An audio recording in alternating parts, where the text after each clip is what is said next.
Pet ball A of कितना मास है इसका 8 ग्राम है ना, 8 gram carries a positive charge of 5 into 10 का power -8 coulomb. What must be nature of and magnitude of charge that should be given to a second pit ball? हमें एक second pit ball चाहिए B fixed 5 centimeter below the former ball so that upper ball is stationary. अब यहाँ मास भी दे दिया है बाबू और charge भी दे दिया है, ठीक है. तो हमारे पास एक बॉल ए है और बी कहाँ है, नीचे है. पहले तो हम ये मान के चलेंगे ये यहाँ है और बी नीचे है. बोला बी से ए की दूरी कितनी है 5 सेंटीमीटर बराबर 5 into 10 का पावर -2 मीटर्स हो जाएगा, ठीक है. और कहा है कि ए का मास कितना है 8 ग्राम. 8 ग्राम मतलब कितना केजी यूनिट में, सबको ऐसा यूनिट में बनेंगे. 8 ग्राम मतलब केजी, ठीक है. इस पे चार्ज कितना है 5 into 10 का पावर -8 कूलम्स. हो गया चार्ज कितना है, सब कुछ है. अब कह रहा है what must be the nature and magnitude. Nature भी चाहिए, मतलब ये पॉजिटिव, ये कैसा चार्ज, ये पॉजिटिव है. तो बी पे जो क्यू होगा, हाँ यस केजी में होती है, ऐसा यूनिट केजी में होती है, लेंथ मीटर होता है. तो what must be the nature and magnitude of charge that should be given to second pit ball 5 centimetre so that upper ball is stationary. अगर मुझे एक बात बताइए, इस पे मास, इस पे फोर्स लगेगा तो ये कहाँ जाएगा, नीचे जाएगा. यानी ए पे ऐसा फोर्स लगेगा, वो क्या लगेगा Fw है ना. और Fw क्या होगा ma into g. अगर मुझे, अच्छा ये क्या है, किसको खींच रहा है, नीचे की खींच रहा है, पर मुझे इस पर इसको कहाँ रखना है स्टेशनरी.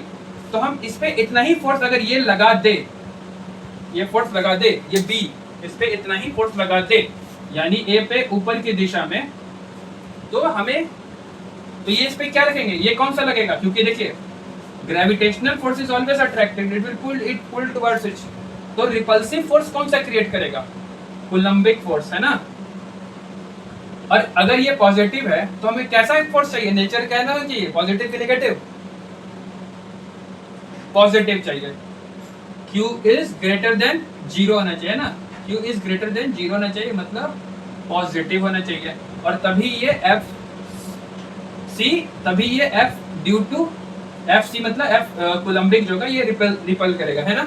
यानी जितना चार्ज F A इस पे लगेगा ग्रेविटेशन के कारण, उतना ही इसको रिपेल कर रहा है. ये तो खींच रहा है, ये तो इनसिग्निफिकेंट होगा, बट असली में इसको कौन खींच रहा होगा, अर्थ खींच रहा होगा, क्योंकि सब अर्थ पे ही हम कर रहे हैं.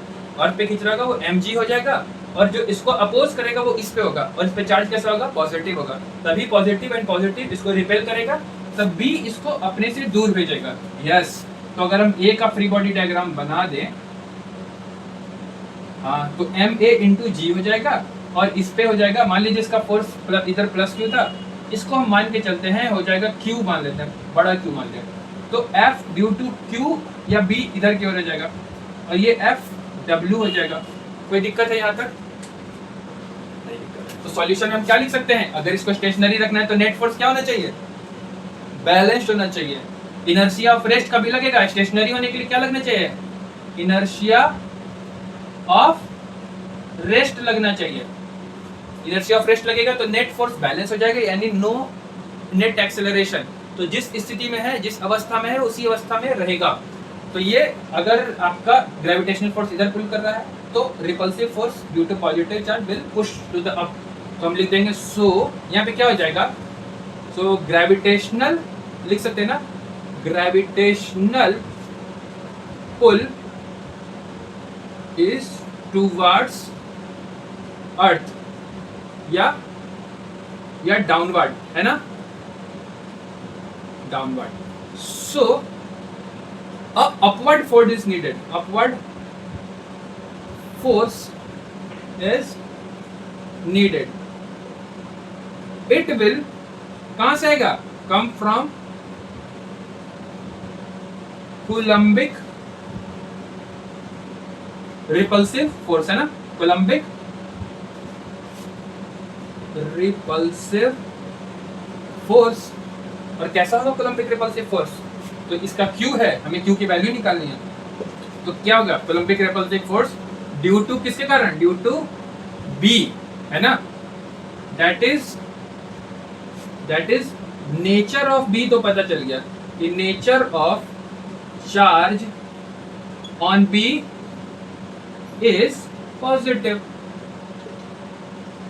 ठीक है, so for stationary है ना, so to keep stationary है ना, F gravitational, F coulombic लिख सकते हैं या F gravitational must be equal to F coulombic है ना। और F gravitational कितना लग रहा है, ma into g equals to F coulombic कितना लगेगा, k q a q b upon r a b का स्क्वायर है ना। अब हम मुझे क्या चाहिए, मुझे तो ये वैल्यू चाहिए, इसकी वैल्यू कितनी, सब चीज सब्स्टिट्यूट करते चलेंगे। तो हम रीअरेंज करेंगे, तो रीअरेंज फॉर क्यू बी कितना हो जाएगा, रीअरेंज करेंगे तो अब देखिएगा, रीअरेंज करिएगा क्यू बी के लिए, तो क्यू बी बराबर हो जाएगा M A into G into R A B का square by K Q A. अब इसमें वैल्यू सब्स्टिट्यूट कर दीजिए यहाँ पर,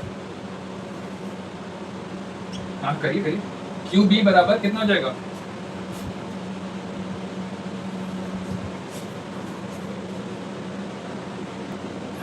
चलो मैं एक बार देखता हूँ, 10 का पावर कितना है माइनस, मैं देखता हूँ, मैं भी करता हूँ। एम ए कितना हो गया, एम ए हो गया 8 इंटू 10 का पावर माइनस 3, ठीक है, और फिर क्या है, हाँ फिर 9.8 और फिर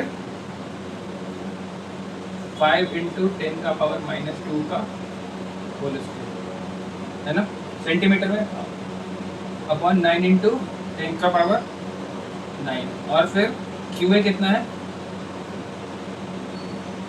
5 इंटू 10 का पावर माइनस 8। ठीक है ठीक है ठीक है, यहाँ से 5 एक 5 कटेगा, एक 5 बच जाएगा ना, या 9 है या 9.8 है, तो हम एक बार गुना कर देते हैं, 8 into 9.8 into 5 into 5 by 9 into 5 into 10 का power minus 3 minus 2 into plus 2 minus 4 और माइनस 9 माइनस 8, 9 माइनस 8 एक माइनस एक बचा, ऊपर जाके माइनस 1 हो जाएगा।